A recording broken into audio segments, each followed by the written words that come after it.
پیغام نبی یہ دیتے ہیں صدیق اکبر میرے ہیں، جو حق پر ہے وہ کہتے ہیں صدیق اکبر میرے ہیں، صدیق اکبر میرے ہیں، صدیق اکبر میرے ہیں، صدیق اکبر میرے ہیں، صدیق اکبر۔ الحمد للہ الذی زین النبیین بحبیبہ المصطفى ومن علی المؤمنین بنبیہ المجتبى۔ الصلاة والسلام علی سیدنا ومولانا محمد خیر الورى وعلى آلہ واصحابہ المتعتبین بالتقوى۔ اما بعد فاعوذ باللہ السمیع العلیم من الشیطان الرجیم۔ بسم اللہ الرحمن الرحیم۔ اذ اخرجہ الذین کفروا ثانی اثنین اذ ہما فی الغار اذ یقول لصاحبہ لا تحزن ان اللہ معنا۔ صدق اللہ مولانا العظیم وصدق رسولہ النبی الکریم الامین، ونحن علی ذلک من الشاہدین والشاکرین والمطمئنین، والحمد للہ رب العالمین۔ اللہم نبر قلوبنا بالقرآن وزین اخلاقنا بالقرآن وادخلنا الجنة بالقرآن ونجنا من النار بالقرآن۔ قال اللہ تبارک وتعالی فی شان حبیبہ مخبرا وآمرا، ان اللہ وملائکتہ یصلون علی النبی یا ایہا الذین آمنوا صلوا علیہ وسلموا تسلیما۔ بآواز بلند درود پاک۔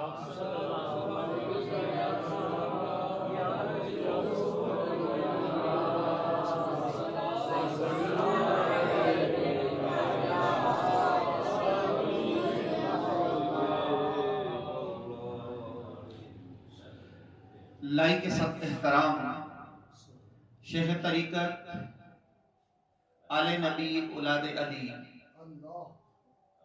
حضرت پیر سید شفقت شاہ گیلانی دامت برکاتہم العالیہ، سجادہ نشین آستانہ عالیہ حضرت بالا پیر میاں میر سرکار، خطیب اسلام مجاہد ملت پیر طریقت حضرت پیر دین محمد قلبی قادری دامت برکاتہم العالیہ، دیگر معزز و محتشم مشائخ اعظام، علماء کرام اور حاضرین و سامعین، اللہ رب العزت کا لاکھ لاکھ شکر ہے کہ اس نے اپنی توفیق خاص سے ہمیں اس پروقار مجلس میں حاضری کا شرف عطا فرمایا۔ اپنی اور اپنے محبوب کی یاد، ارشادات اور تعلیمات کے حوالے سے مل بیٹھنے کی توفیق عطا فرمائی۔ میں اس عظیم الشان محفل میلاد مصطفیٰ صلی اللہ تعالی علیہ وآلہ وسلم کے انعقاد پر آپ حضرات کو بالعموم اور اپنے برادر مکرم صاحبزادہ ڈاکٹر حافظ محمد عابد قادری اور آپ کے رفقاء کو بالخصوص مبارکباد پیش کرتا ہوں، جنہوں نے اتنی خوبصورت محفل سجائی، اور آپ حضرات کا بھی شکر گزار ہوں کہ اتنی سردی میں آپ لوگ تشریف لائے۔ اللہ کریم آپ کو قدم قدم پر اجر عظیم عطا فرمائے۔ تو جو عنوان میرے ذمہ ہے، جس پر میں گفتگو کرنے لگا ہوں، اس کا تعلق خلفائے راشدین بالخصوص خلیفہ اول سے ہے۔ امام الصحابہ، سلطان الصحابہ، جانشین مصطفیٰ، رازدار مصطفیٰ، غم گسار مصطفیٰ، یار غار مصطفیٰ، حضرت سیدنا صدیق اکبر رضی اللہ تعالی عنہ کے فضائل و مناقب بیان کرنا ہمارے بس کی بات نہیں، یہ ہمارے دائرہ اختیار میں ہے ہی نہیں۔ مولانا حسن رضا خان صاحب کا نعت یا کلام منقبت سیدنا صدیق اکبر کی، جس کا پہلا مصرع، پہلا شعر اس بات کی غمازی کر رہا ہے کہ بیان ہو کس زبان سے مرتبہ صدیق اکبر کا، اس میں انہوں نے اپنی عشق و محبت کا اظہار کر دیا۔ اور اس کی اصل وہ حدیث جو مسند امام ابی اعلیٰ بروایت حضرت عمار بن یاسر رضی اللہ تعالیٰ عنہ، آپ فرماتے ہیں کہ رسول اللہ صلی اللہ تعالیٰ علیہ وسلم نے ارشاد فرمایا، اتانی جبرائیل، میرے پاس جبرائیل امین حاضر ہوئے، قلتو، میں نے جبرائیل امین کو حکم دیا، حدثنی بفضائل عمر بن خطاب، کہ اے جبرائیل آج تو مجھے سنا حضرت عمر رضی اللہ تعالی عنہ کے فضائل، مناقب، کمالات، رفتیں، شانیں اور وہ عظمتیں جو اللہ رب العزت نے میرے صدقے میں عطا کی، حدثنی، تو سنا۔ یعنی اس کا مطلب یہ ہے کہ سننے کا خواہش مند میں ہوں تمہاری زبان سے۔ تو جبریل امین عرض گزار ہوئے، یا رسول اللہ آپ نے جو حکم دیا ہے حکم عدولی نہیں ہو سکتی، سرتابی نہیں ہو سکتی، لیکن اس امر درآمد ایک نشست میں، ایک محفل میں، تھوڑے سے وقت میں یہاں بیٹھے بیٹھے ہو نہیں سکتا۔ کیوں؟ اس لیے کہ اگر میں فضائل عمر بیان کرنا شروع کروں تو وہ اس محفل میں بیان میں آ نہیں سکتے۔ تو دوستان مکرم، جبرائیل کو اشارہ ہوا ہوگا کہ جبرائیل اظہار کرو، تمہیں کتنا وقت مل جائے تو فضائل عمر بیان کر سکتے ہو۔ اور آپ اس بات پر بھی غور کریں کہ جب جبریل امین اس بات کا اظہار کر رہے ہیں تو رسول اللہ کو تو بہت خوب علم ہے فضائل عمر کے بارے میں، کہ جبریل امین سے سوال و جواب صرف لوگوں کو سمجھانے کے لیے ہے کہ جبرائیل کی زبان سے یہ جواب آ جائے۔ تو جبرائیل امین عرض گزار ہوئے کہ یا رسول اللہ صلی اللہ علیہ وسلم، لو حدثتک بفضائل عمر منذ ما لبث نوح فی قومہ، کہ یا رسول اللہ صلی اللہ علیہ وسلم اگر وقت مجھے اتنا مل جائے جتنا اللہ رب العزت نے حضرت نوح علیہ السلام کو دیا اپنی قوم کو سمجھانے کے لیے، تو بات یہاں پر دن، ہفتوں، مہینوں، سالوں کی نہیں۔ تو جبریل امین عرض گزار ہوئے کہ یا رسول اللہ میری زبان مسلسل 950 سال تک چلے۔ اور قرآن کریم میں حضرت نوح علیہ السلام کا تبلیغ کا زمانہ موجود ہے کہ اللہ رب العزت نے انہیں 950 سال عطا فرمائے، انہوں نے اپنی قوم میں گزارے۔ اور اس بات پر بھی دھیان دیں کہ اگر جبرائیل امین بیان کرنے پہ آتے تو انہوں نے ہماری طرح تھوڑا بیان کرنا تھا کہ تھوڑا بیان کرتے، پھر بھوک لگ جاتی، کوئی کھانا کھاتے، پھر بیان کرتے، کوئی بھوک پیاس لگ جاتی، چائے پانی وغیرہ پیتے، پھر بیان شروع کر دیتے۔ وہ ملائکہ ہیں، نہ انہیں نیند آتی ہے، نہ انہیں بھوک پیاس کی حاجت رہتی ہے۔ انہوں نے بیان کرنا تھا تو مسلسل کرنا تھا، بغیر وقفے کے کرنا تھا، 950 سال۔ تو عرض کیا یا رسول اللہ صلی اللہ علیہ وسلم، اگر میں فضائل عمر بیان کرنا شروع کروں اور وقت مجھے اتنا مل جائے جتنا اللہ نے حضرت نوح علیہ السلام کو دیا، ما نفد فضائل عمر یا رسول اللہ پھر بھی 950 سال ختم ہو جائیں گے لیکن فضائل عمر ختم نہیں ہوں گے.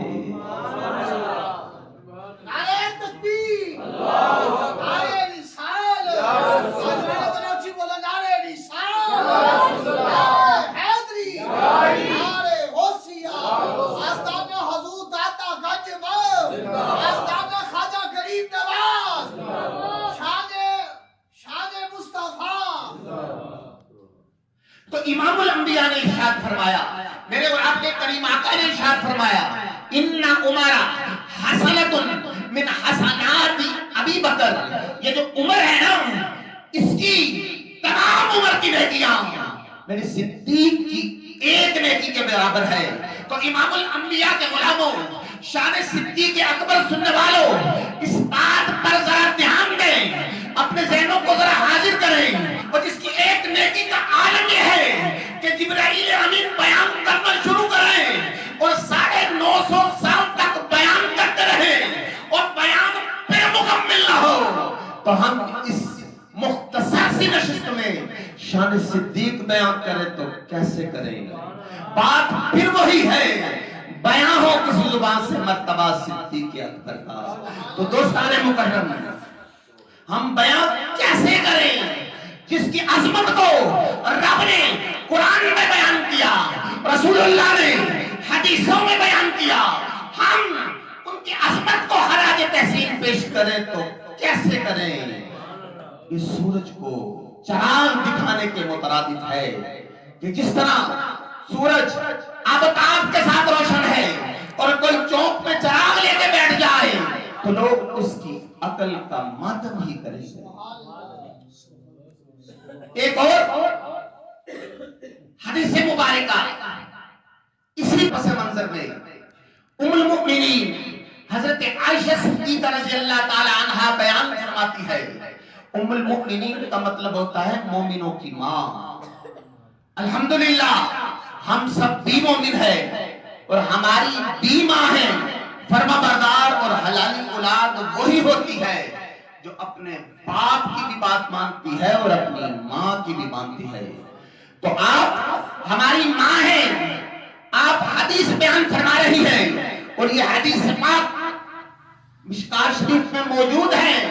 آپ فرماتی ہیں کہ ایک ایسا موقع ہے، رات کا وقت ہے، فی لیلۃ داہیۃ، چاندنی رات ہے، رسول اللہ کا سر انور میری گود میں ہے، میں نبی پاک کے حسن و جمال کے جلووں کی زیارت کر رہی ہوں، مجھے قریب سے دیکھنے کا موقع مل رہا ہے، میں نبی پاک کی زیارت کر رہی ہوں. میری نظر نبی پاک کی پیشانی، رخسار اور چہرے پر ٹکی ہوئی ہے. اچانک میری نظر آسمان کی طرف اٹھی، میں نے آسمان کے ستاروں کو جگمگاتا ہوا دیکھا اور میرے ذہن میں ایک سوال پیدا ہوا. اور ہمارا عقیدہ اور ایمان یہ ہے کہ وہ سوال اللہ رب العزت نے ہماری اماں جان کے ذہن میں ڈال دیا. آپ نے سوال کر دیا، هل يقولون لعدد من الحسنات عدد نجوم من السماء، کہ یا رسول اللہ صلی اللہ علیہ وسلم کیا آپ کا کوئی ایسا امتی بھی ہے جس کی نیکیوں کی تعداد آسمان کے ستاروں کے برابر ہو؟ یا رسول اللہ آپ کے کسی امتی کی نیکیاں اتنی ہیں جتنے آسمان کے ستاروں کی تعداد ہے؟ تو امام الانبیاء کے غلاموں، اس سے قبل کہ میں آگے بڑھوں، ہماری اماں جان نے یہ سوال کر کے نا ہمارے عقیدے کی بہت بڑی ترجمانی کر دی. اور رسول اللہ کی بارگاہ میں جو سوال کیا نا اس کا جواب وہی دے سکتا ہے جسے آسمان کے ستاروں کی تعداد کا بھی علم ہو اور امتیوں کی نیکیوں کا بھی علم ہو. وہ ہرگز جواب نہیں دے سکتا جسے آسمان کی ستاروں کی تعداد کا تو علم ہے لیکن امتیوں کی نیکیوں کا علم نہیں. اور وہ بھی ہرگز جواب نہیں دے سکتا جسے امتیوں کی نیکیوں کا تو علم ہے لیکن آسمان کے ستاروں کی تعداد کا علم نہیں. فقط وہی جواب دے سکتا ہے جسے جانبین کا علم ہو اور وہ نسبت بتا سکے کہ ان میں نسبت برابری کی ہے یا کمی پیشی کی. تو دوستان مکرم، ہماری اماں جان نے یہ سوال کر کے ہمارے عقیدے کی بہت بڑی ترجمانی کی، اور جو رسول اللہ کی بارگاہ میں سوال کیا اس کا جواب آگے آ رہا ہے. اور یہ سوال کر کے انہوں نے بتا دیا کہ ہم اس نبی کے امتی ہیں جس کو آسمان کی ستاروں کی تعداد کا بھی علم ہے اور امتیوں کی نیکیوں کا بھی علم ہے. نعرہ تکبیر، نعرہ رسالت، نعرہ حیدری، علماء اہل سنت، غلام ہیں، غلام ہیں، غلام یہ رسول میں جو ہو نہ عشق مصطفیٰ. نعرہ حیدری، حق فرید، حق فرید، حق فرید، حق فرید، خواجہ کریم نواز. تو عرض کیا یا رسول اللہ صلی اللہ علیہ وسلم، آپ کا کوئی امتی ایسا ہے جس کی نیکیوں کی تعداد آسمان کے ستاروں کے برابر ہیں؟ تو میرے اور آپ کے کریم آقا نے مسکراتے ہوئے جواب دیا، نعم عمر، عائشہ، ہاں میرا ایک امتی ایسا ہے جس کی نیکیوں کی تعداد آسمان کے ستاروں کے برابر ہے اور اس کا نام ہے عمر رضی اللہ تعالی عنہ. تو ہم قربان جائیں، اپنی اماں جان کی سوچ پر کوئی شک رہنے نہ دیا، مسئلے کی وضاحت فرما دی، کیونکہ یہاں پر اگر خاموش رہ جاتی تو کوئی ابہام پیدا ہو جاتا. ساتھ ہی دوسرا سوال کر دیا، عرض کیا این حسنات ابی بکر، کہ یا رسول اللہ صلی اللہ علیہ وسلم اگر حضرت عمر کی نیکیوں کی تعداد آسمان کے ستاروں کے برابر ہے تو اس کا مطلب ہے ان کی نیکیاں سب سے زیادہ ہوئی. تو این حسنات ابی بکر، کہ یا رسول اللہ پھر میرے والد گرامی حضرت ابو بکر رضی اللہ تعالی عنہ کی نیکیاں کہاں گئی؟ تو میرے اور آپ کے کریم آقا نے جواب دیا، فرمایا انما جمیع حسنات عمر کا حسنت واحدت من حسنات ابی بکر. فرمایا حضرت عمر کی تمام عمر کی نیکیاں میرے صدیق کی ایک نیکی کے برابر ہے. تو دوستان مکرم، امام الانبیاء کے غلاموں، جب ہم یہ حدیثیں سنتے ہیں یا پڑھتے ہیں تو ہمیں بہت خوشی ہوتی ہے اور بعض اوقات تھوڑا تھوڑا تعجب بھی ہوتا ہے. خوشی اس بات کی کہ جن کے ہم پیروکار ہیں، جن کے ہم ماننے والے ہیں، جن کے ہم غلام ہیں، ان کی عظمت کے ہیرے جواہر قرآن و حدیث میں بکھرے ہوئے ہیں. شان صحابہ، شان اہل بیت، شان ازواج مطہرات، نبی کی شان، نبی کے نواسوں کی شان. اور تعجب اس بات کا ہوتا ہے کہ بد عقیدہ اور بد مذہب لوگ بھی یہی حدیثیں پڑھتے ہیں. کیا وہ ان سے آنکھیں بند کر کے گزر جاتے ہیں؟ اسی پس منظر میں اسی حوالے سے ایک اور حدیث پاک جناب فاروق اعظم رضی اللہ تعالی عنہ کا دور ہے. کسی نے آپ کے سامنے سیدنا صدیق اکبر کا ذکر چھیڑ دیا. جب حضرت سیدنا ابو بکر صدیق کا وصال ہوا اور جناب عمر رضی اللہ تعالی عنہ منصب اقتدار پر فائز ہوئے تو کسی نے آپ کے سامنے تذکرہ چھیڑ دیا سیدنا صدیق اکبر کا تو آپ رونے لگے اور اتنا روئے آپ کی آنکھوں سے آنسو مبارک داڑھی مبارک سے نیچے آنے لگے. تو کسی نے عرض کیا کہ حضرت جی آپ روتے کیوں ہیں؟ اللہ رب العزت نے آپ کو کتنا بلند مقام عطا کیا ہے. آپ سابقون الاولون میں حضور کے صحابی ہیں، حضور کے غلام ہیں. جنگ بدر میں آپ گئے، بیعت رضوان آپ نے کی، ہجرت آپ نے کی، اور اللہ رب العزت نے خدمت خلق کے لیے آپ کو حضور کا خلیفہ بنا دیا. آپ روتے کیوں ہیں؟ فرمایا مجھے میرا یار یاد آ گیا. نعرہ تکبیر، نعرہ رسالت، نعرہ رسالت، نعرہ حیدری، نعرہ غوثیہ، آستانہ حضور داتا گنج بر، نعرہ بلاد مصطفیٰ، حق فرید، حق فرید، حق فرید. فرمایا تو میری شان کی بات کرتا ہے. اگر صدیق وہ غار ثور کی نبی کی خدمت کرنے والی ایک نیکی مجھے دے دیتا اور میری عمر بھر کی نیکیاں لے لیتا، میرے لیے یہ نفع کا سودا تھا.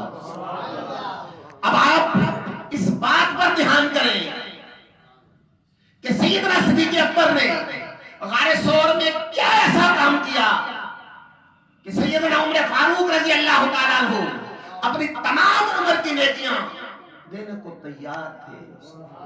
کیا وہاں پہ تہجد پڑھتے رہے، کوئی نوافل ادا کرتے رہے، تلاوت قرآن کرتے رہے، کوئی صدقات کی نیکیاں دینے کے لیے تیار تھے. اور سیدنا عمر تو خود کہتے ہیں کہ وہ جو غار کے منہ تک صدیق اکبر حضور کو کاندھوں پہ اٹھا کے لے گئے نا، اور جب غار کی حالت دیکھی، نہ کوئی ٹارچ، نہ کوئی بلب، نہ کوئی ٹیوب، نہ کوئی روشنی کا ذریعہ، اندھیری رات، اندھیرا غار. اور عرض کی یا رسول اللہ صلی اللہ علیہ وسلم، حضور آپ پر میرے ماں باپ قربان، پہلے غار میں آپ نہیں، آقا میں جاؤں گا، اس لیے کہ غار بہت پرانا ہے، پتہ نہیں پہلے کوئی گیا ہے یا نہیں گیا، ہو سکتا ہے اندر کوئی موذی جانور ہو.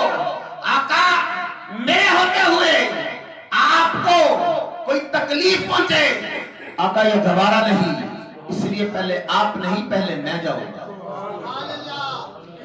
تو سیدنا صدیق اکبر گھس گئے اندھیرے غار میں، اپنا امامہ اور قمیض اتارا، اس کا جھاڑو بنایا، فرش اور دیواروں کی صفائی کی اور سوراخوں کو بند کرنا شروع کیا.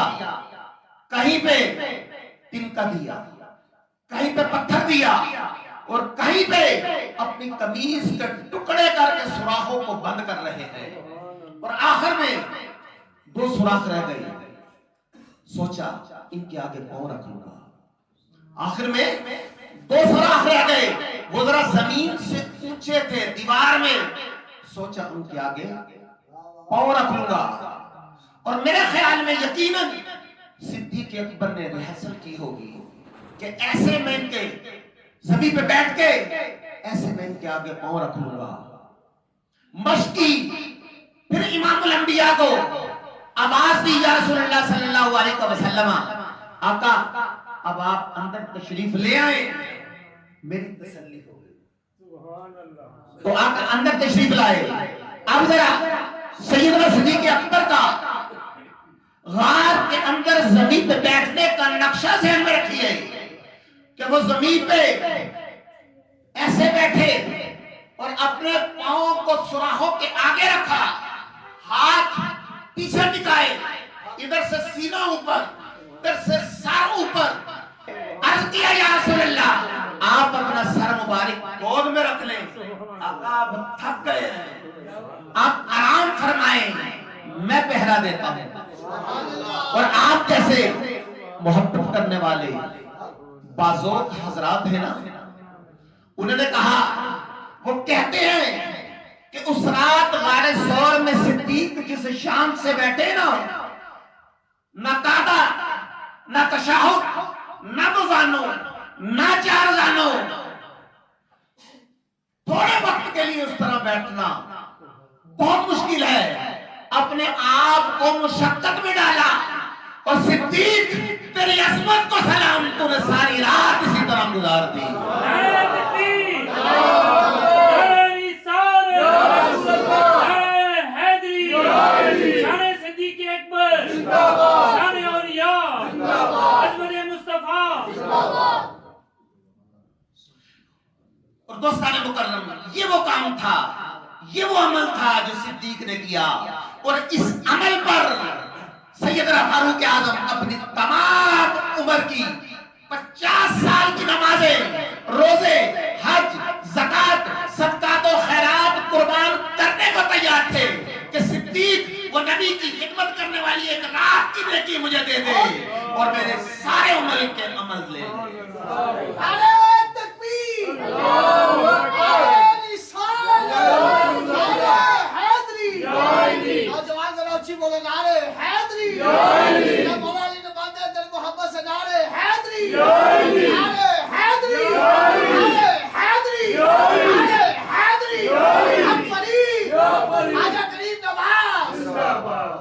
اب ذرا میری بات پر دھیان دیں کہ قرآن کو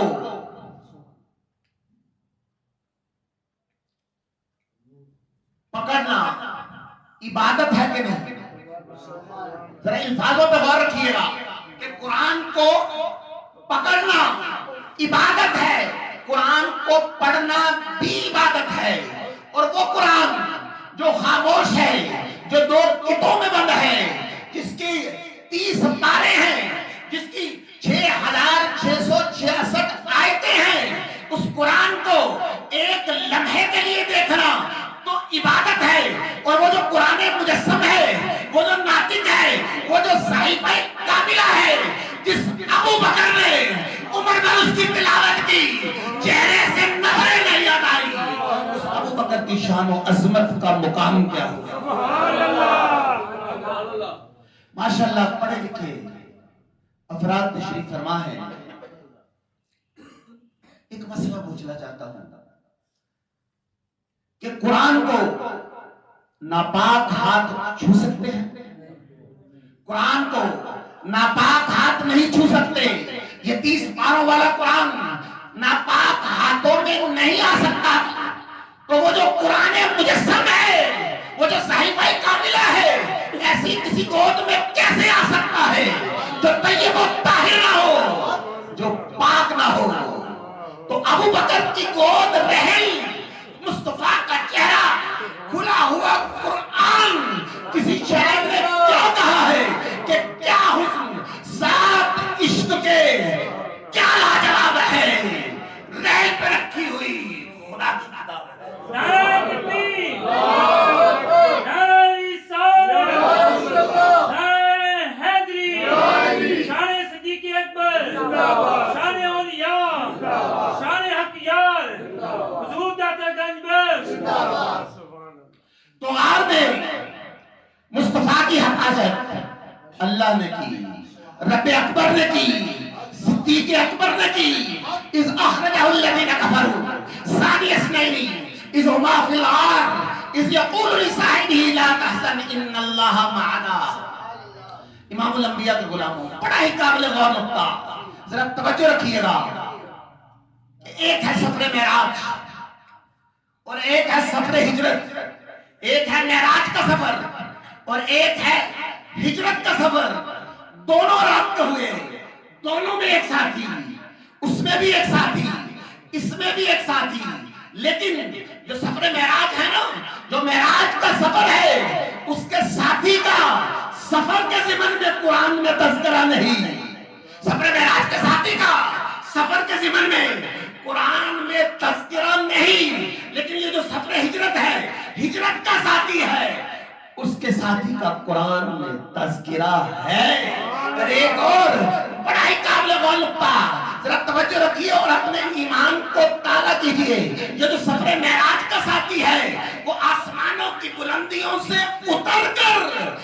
رسول اللہ کو لینے ان کے دروازے پہ آیا، وہ فضاؤں سے، وہ سدرۃ المنتہا کی وسعتوں سے نزول اجلاس کر کے رسول اللہ کو لینے ام ہادی کے دروازے پہ آیا۔ اور وہ جو ہجرت کا ساتھی ہے میرا رسول، وہ کون و مکان کا والی و مولا میرا رسول، وہ خود چل کر باوجود لطیف و نفس نفیس صدیق کے دروازے پہ گیا۔ اور جبرائیل وہ ہے جس نے سدرہ پر ساتھ چھوڑ دیا، سفر معراج کا جو ساتھی ہے اس نے سدرہ پر ساتھ چھوڑ دیا، جبرائیل نے سدرہ پر ساتھ چھوڑ دیا، لیکن یہ جو ہجرت کا ساتھی ہے اس نے ایسا ساتھ دیا، ایسا ساتھ دیا، ایسا ساتھ دیا کہ اب تک ساتھ ہے۔ نعرہ تکبیر، نعرہ رسالت، نعرہ حیدری، علماء اہل سنت، شان صدیق اکبر، شان یار غار، شان حق یار، حضور داتا گنج بخش۔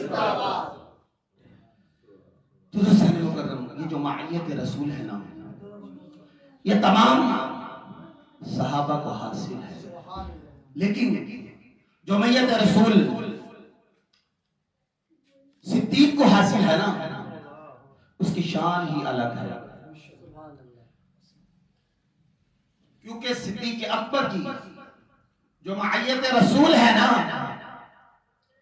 وہ اسلام لانے کے بعد کی نہیں، وہ بچپن کی ہے۔ گلی میں ان کو جس نے بھی دیکھا ایسے دیکھا۔ صدیق اکبر نے اسلام لا کر کمال کر دیا، بڑا ہی قابل غور واقعہ۔ علامہ آئینی کو پڑھیے، فتح الباری، شرح بخاری اور دیگر کتبوں میں موجود ہے کہ صدیق اکبر گئے شام،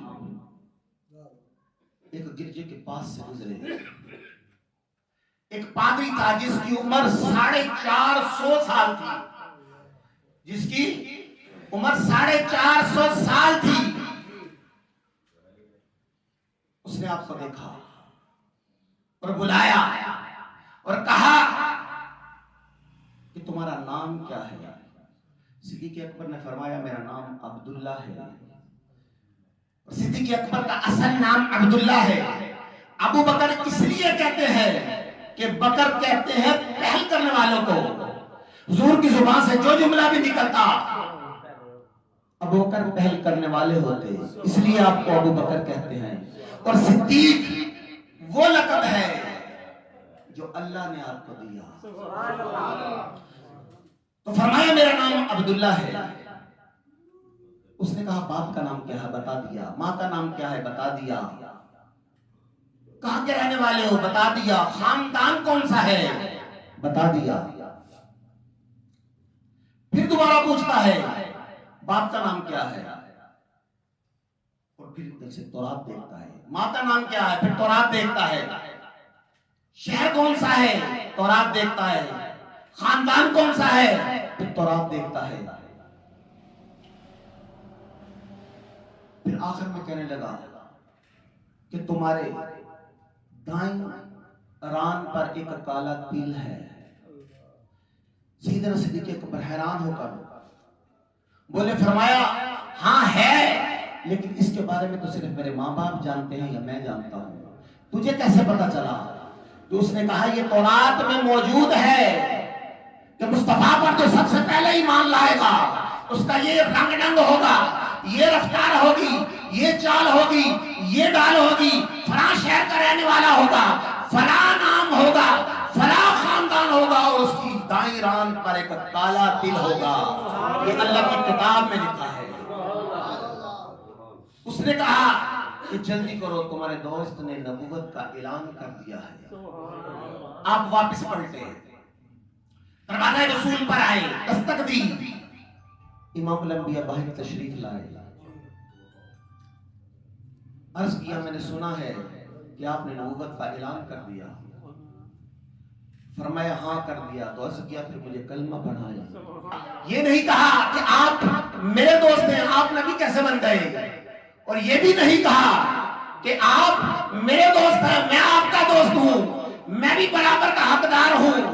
میں کہتا ہوں پوچھے اس دجال کانے قادیانی سے کہ جو بچپن کا یار ہے, اس نے نہیں کہا تو کب سے شریک بن گیا.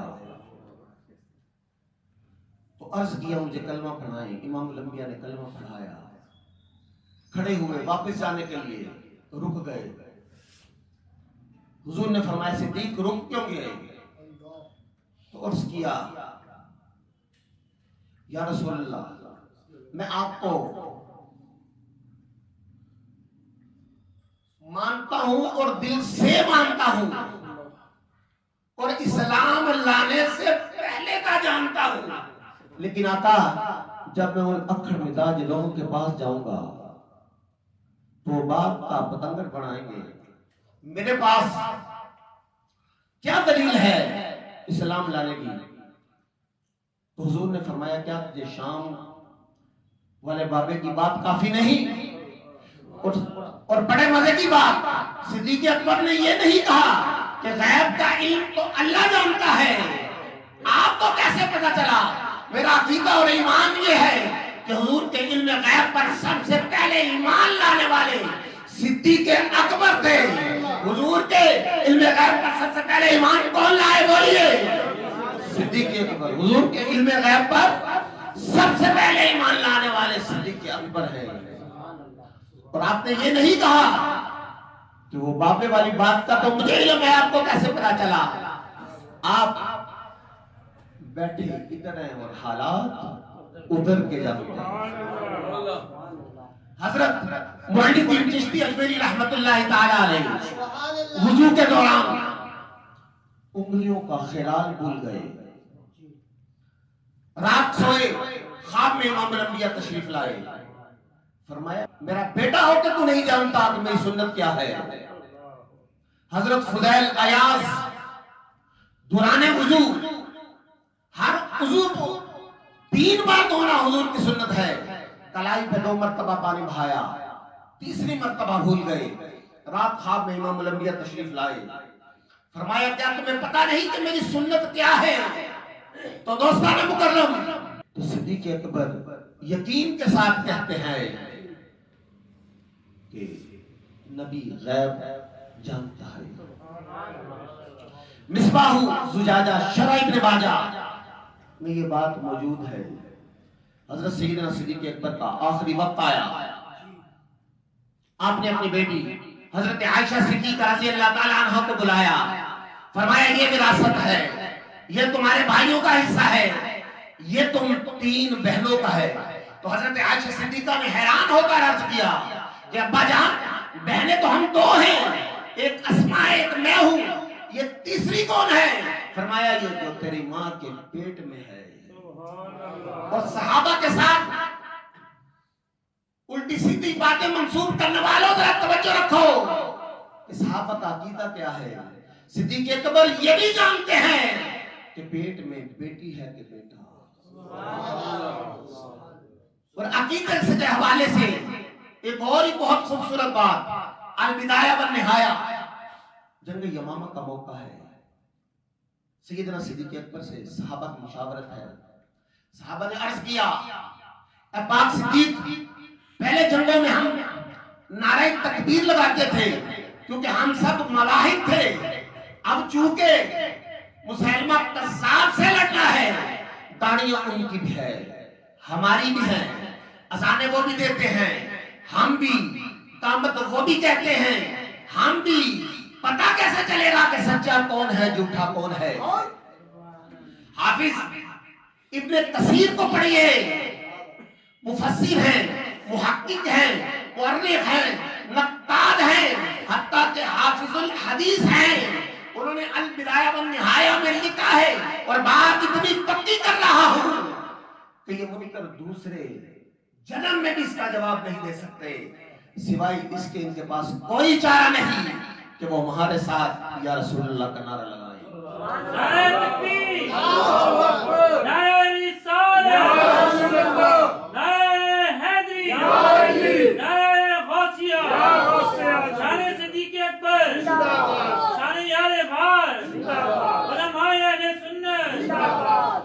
تو توجہ فرمائیں سیدنا صدیق اکبر سے مشاورت ہے.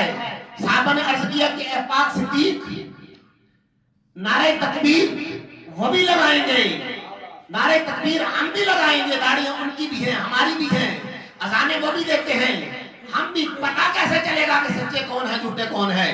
یقیناً سچے تو ہم ہیں لیکن تقسیم کیسے ہوگی؟ تو سیدنا صدیق اکبر نے فرمایا کہ نعرہ تکبیر وہ بھی لگائیں گے تم بھی, لیکن آج تم نعرہ رسالت لگاؤ گے تاکہ پتہ چل جائے گا. نعرہ تکبیر تو سبھی لگاتے ہیں لیکن نعرہ رسالت وہی لگاتا ہے جس کا صحابہ والا عقیدہ ہے.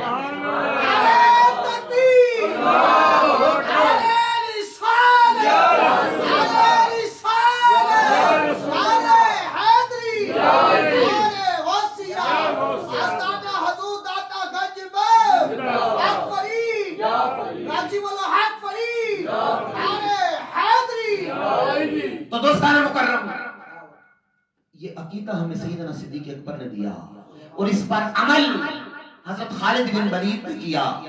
10,000 کی فوج ہے حضرت خالد بن ولید کی کمانڈ میں, مسلمہ کذاب سے لڑ رہے ہیں اور مسلمہ کذاب کی 40,000 کی فوج ہے. جنگ یمامہ کا موقع ہے. حضرت خالد بن ولید رضی اللہ تعالیٰ عنہ آپ بیان کرتے ہیں کہ سورج آدھا اندر ہے آدھا باہر ہے, ہمارے ہاتھ شل ہو گئے, ہمارے ہاتھوں سے تلواریں گرنے لگی, ہمارے پاؤں سے زمین سرک گئی, ہم پریشان ہو گئے کہ اب کیا ہوگا. میں قریب ایک پہاڑی کی چوٹی پر چڑھ گیا, میں نے اپنا منہ مدینہ طیبہ کی طرف کر لیا.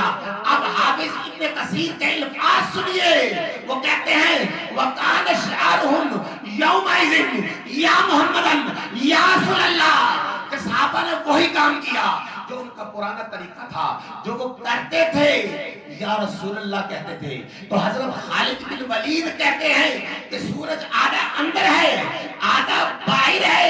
تو جب ہم نے نعرہ رسالت لگایا, اللہ کی عزت کی قسم, وہ 40,000 کی فوج ہمارے آگے اور ہم ان کے پیچھے, ہم نے انہیں گاجر مولی کی طرح کاٹ کے رکھ دیا.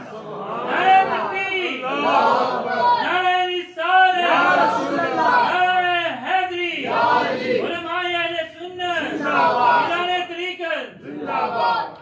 تو امام الانبیاء کے غلاموں, آج سے 1400 سال پہلے صدیق اکبر نے فیصلہ کر دیا کہ کلمہ پڑھنے والا سچا کون ہے, جھوٹا کون ہے, مسجد بنانے والا سچا کون ہے, جھوٹا کون ہے, مدرسہ بنانے والا سچا کون ہے, جھوٹا کون ہے, داڑھی رکھنے والا سچا کون ہے, جھوٹا کون ہے, نماز پڑھنے والا سچا کون ہے, جھوٹا کون ہے. اس کے کلمے کا اعتبار ہے, اس کی نمازوں کا. کلمہ پڑھنے والوں اس عمارت کو گرنے نہ دینا. فرمایا میں علم کا شہر ہوں اور ابو بکر اس کی بنیادیں ہیں, میرا عمر اس کی دیواریں ہیں اور میرا عثمان اس کی چھت ہے, اور تب جا کے علی اس کا دروازہ ہے. یہ نادان لوگ صرف دروازہ لیے پھرتے ہیں, اس لیے ان کے پاس ولایت بھی نہیں, کیونکہ پورا دین ہوگا تو ولایت ملے گی. ان میں ولی خان تو ہیں, ولی اللہ نہیں. مہر علی شاہ کس میں ہے بولیے؟ سنیوں میں. حضور غوث پاک کس میں ہے؟ محدث قصوری کس میں ہے؟ مجدد الفیضانی کس میں ہے؟ حضرت سید بابا شاہ جمال کس میں ہے؟ حضور داتا حضور کس میں ہے؟ حضرت بہاؤالدین زکریا ملتانی کس میں ہے؟ بابا فرید کس میں ہے؟ تو دوستان مکرم, یہ حقیقت ہے, جتنے ولی سارے سنیوں میں, اور مولا کائنات سے لے کر آج تک جتنے بھی ولی ہوئے ہیں سب پر مولا کائنات کی مہر ہے. اور سنی کے علاوہ وہ مہر نہیں لگاتے. کیوں؟ اس لیے کہ علی خود سنی ہے.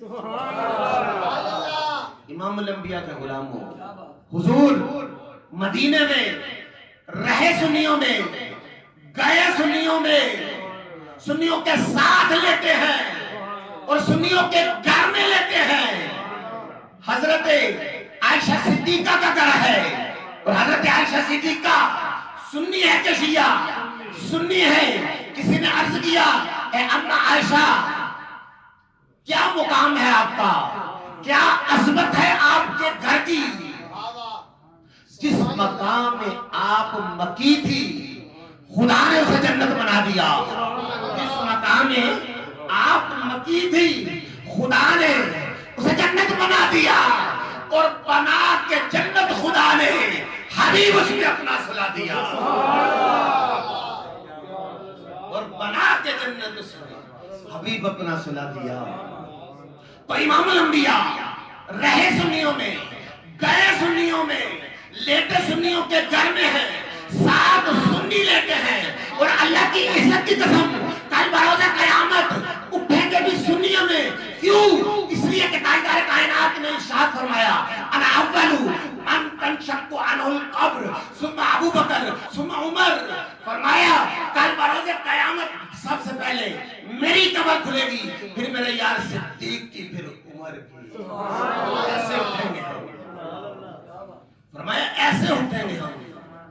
امام الانبیاء مسجد میں تشریف لائے، مسجد بھری پڑی تھی. آپ کے ایک ہاتھ میں صدیق کہا، دوسرے میں عمر کہا. فرمایا صحابیوں اس منظر کو یاد رکھنا، پھر بھی دیکھو گے.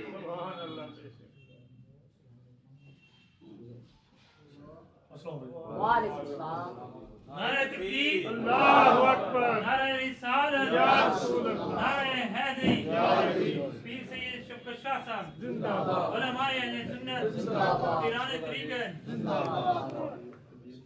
نعرہ تکبیر، اللہ اکبر، نعرہ رسالت، نعرہ رسالت، نعرہ حیدری، نعرہ غوثیہ، فضان حضور داتا گنج بخش، فضان حضور داتا گنج بخش. پیر سید شفقت شاہ صاحب گیلانی تشریف لائے. سجادہ نشین آستانہ عالیہ حضرت بالا پیر حضرت میاں میر سرکار رحمۃ اللہ تعالی علیہ ان کو دل کی گہرائیوں سے خوش آمدید کہتے ہیں. تو دوستان مکرم میں عرض کر رہا تھا امام الانبیاء رہے سنیوں میں، گئے سنیوں میں، لیٹے سنیوں کے ساتھ ہیں اور سنیوں کے گھر میں لیتے ہیں. اللہ کی عزت کی قسم کل بروز قیامت اٹھیں گے بھی سنیوں میں. کیوں؟ اس لیے کہ امام الانبیاء نے فرمایا انا اول من تنشق عنہ القبر ثم ابو بکر ثم عمر. فرمایا کل بروز قیامت سب سے پہلے میری قبر کھلے گی، پھر میرے یار صدیق کی، پھر عمر کی. ایسے اٹھیں گے. نعرہ تکبیر، نعرہ رسالت، نعرہ رسالت، نعرہ حیدری، نعرہ غوثیہ، فضان حضور داتا گنج بخش، قبلہ شاہ صاحب، قبلہ شاہ صاحب. تاجدار کائنات مسجد میں تشریف لائے. مسجد بنی ہوئی تھی. آپ کے ایک ہاتھ میں صدیق کا ہاتھ، دوسرے میں عمر کا. فرمایا صحابہ اس منظر کو یاد رکھنا، پھر بھی دیکھو گے. فرمایا غلاموں اس منظر کو یاد رکھنا، پھر بھی دیکھو گے. آقا کیسے؟ فرمایا ہاکذا نبعث یوم القیامہ. جس طرح مسجد میں آیا ہوں اس طرح میدان قیامت میں بھی آؤں گا. میرے دائیں ہاتھ میں صدیق ہوگا، میرے بائیں ہاتھ میں عمر ہوگا. تو دوستان مکرم امام غازی نے لکھا اور بہت سے علماء نے لکھا، جب سیدنا صدیق اکبر کا وصال ہونے لگا، جب آپ فوت ہونے لگے تو آپ نے حضرت علی اور دیگر صحابہ کو بلایا. فرمایا کل پیر کا دن ہے، کل میں نے چلے جانا ہے، اس لیے کہ میرا محبوب بھی پیر کے دن گیا تھا. فرمایا میری عمر 63 برس ہو گئی، کل میں نے چلے جانا ہے، اس لیے کہ میرا یار بھی 63 برس کی عمر میں گیا تھا۔ فرمایا میری وصیت سن لو کہ جب میں فوت ہو جاؤں تو مجھے نیا کفن نہ دینا، پرانے کپڑوں میں دفن کر دینا۔ حضرت علی المرتضیٰ نے فرمایا اب خلیفہ رسول ہیں، افضل البشر بعد الانبیاء، پوری امت میں نبی کے بعد سب سے افضل ہیں، عام لوگ مرے تو نیا کفن اور آپ کو پرانا کفن۔ اب سیدنا صدیق اکبر کی رعایا سے محبت سن لیں، آپ فرماتے ہیں کہ مجھے نیا کفن نہ دینا، پرانے کپڑوں میں کفن کر دینا، اور جو مجھے نیا کفن دینا ہے اس کی مدینے کی کسی بیوہ کے سر کی چادر بنا دینا، کسی یتیم بچی کے سر کی چادر بنا دینا۔ اور دیکھیں آج کے بدبخت حکمران، انہیں سیدنا صدیق اکبر سے حکومت کا ڈھنگ سیکھنا چاہیے، جو آج ذلوں کے لباس اتروا رہے ہیں۔ حضرت علی المرتضیٰ نے پوچھا ہے خلیفہ رسول قبر کہاں بنانی ہے؟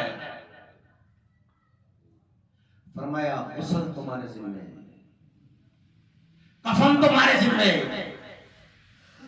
جنازہ تمہارے ذمہ، قبر مصطفیٰ کے ذمہ۔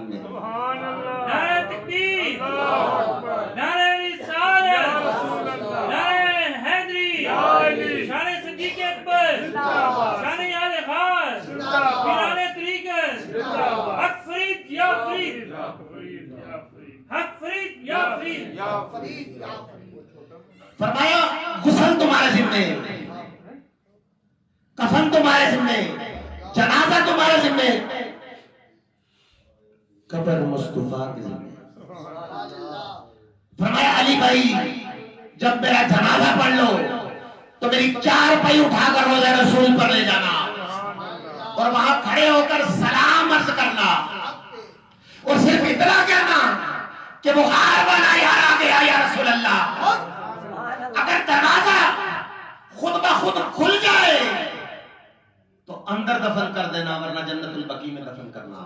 نعرہ تکبیر، نعرہ رسالت، نعرہ حیدری، نعرہ غوثیہ، حق فرید، حق فرید، حق فرید، خواجہ غریب نواز، حضرت بابا نشو پاس سرکار۔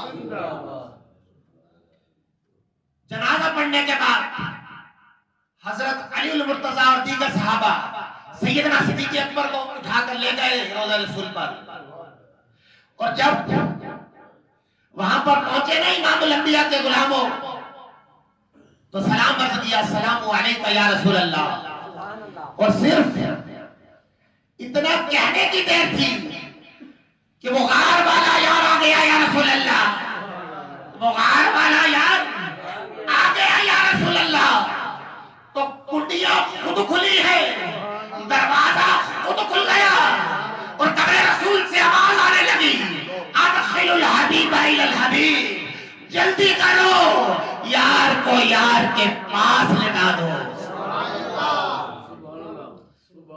امام الانبیاء کے غلاموں قبر رسول سے آواز آنے لگی، ادخلوا الحبیب الی الحبیب، جلدی کرو یار کو یار کے پاس لٹا دو۔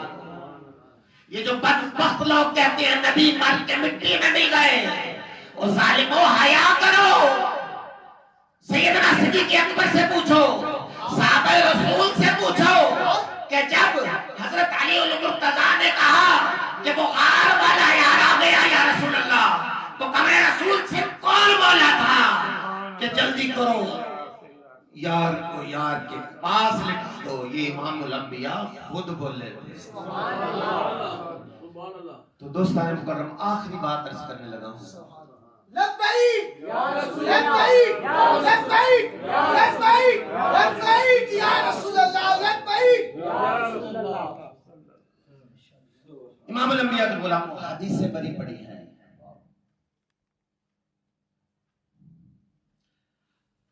ہر صحابی کی اپنی اپنی خواہشیں ہیں. کوئی صحابی کہتا ہے میری 3 خواہشیں ہیں. گرمیوں کے روزے ہوں، جہاد کرتا رہوں. کوئی کہتا ہے ساری رات قرآن پڑھتا رہوں. کوئی کہتا ہے ساری رات نوافل ادا کرتا رہوں. سیدنا صدیق اکبر نے بات شروع کی تو آپ کی ہر خواہش مصطفیٰ کے جسم کا طواف کر رہی ہے. عرض کیا النظر الی وجہ رسول اللہ، چہرہ مصطفیٰ کا ہو، آنکھیں صدیق کی ہو، نہ ہٹا ہوں تکتا رہوں، اسی پہ زندگی گزر جائے. انفاق مالی علی رسول اللہ، مال میرا ہو مصطفیٰ پہ لٹاتا رہوں. ان تکون ابنتی تحت رسول اللہ، فرمایا بیٹی میری ہو مصطفیٰ دلہا بن کر آئے اور ساتھ لے جائے.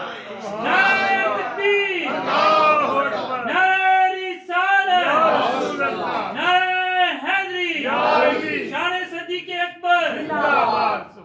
عرض کیا بیٹی میری ہو مصطفیٰ دلہا بن کر آئے اور ساتھ لے جائیں. تو دوستان مکرم، ہمارا عقیدہ صحابہ ہے، ہمارا مسلک صحابہ ہے. دعا ہے کہ اللہ رب العزت اسی پہ ہمیں قائم رکھے اور اسی پہ موت آئے. اللہ رب العزت ہماری حاضری کو قبول و منظور فرمائے، ہمارے دلوں میں سیدنا صدیق اکبر کی محبت کو زندہ رکھے اور اسی پہ خاتمہ فرمائے. اور روز محشر حوض کوثر سے پانی پلائیں گے علی المرتضیٰ، لیکن آپ فرماتے ہیں پلاؤں گا میں لیکن اسے ایک قطرہ بھی نصیب نہیں ہوگا جس کے دل میں سیدنا صدیق اکبر کی محبت نہ ہوگی. دعا ہے کہ اللہ رب العزت وہاں پر بھی ہمیں سیدنا صدیق اکبر کی محبت نصیب فرمائے. اور ساتھ ہی ساتھ میرے شیخ کامل پیر طریقت رہبر شریعت میرے دادا حضور مفتی پاکستان ابو الاولیاء حضرت پیر مفتی محمد عبداللہ قادری اشرفی رضوی اور قبلہ والد قرآنی عالمی مبلغ اسلام شیخ الحدیث و تفسیر شبی قبلہ شیخ الحدیث حضرت پیر مفتی محمد صفت علی قادری رحمت اللہ تعالی علیہ، آپ کا فیضان تک قیامت جاری و ساری رہے. واقعی آمنا الحمدللہ رب العالمین.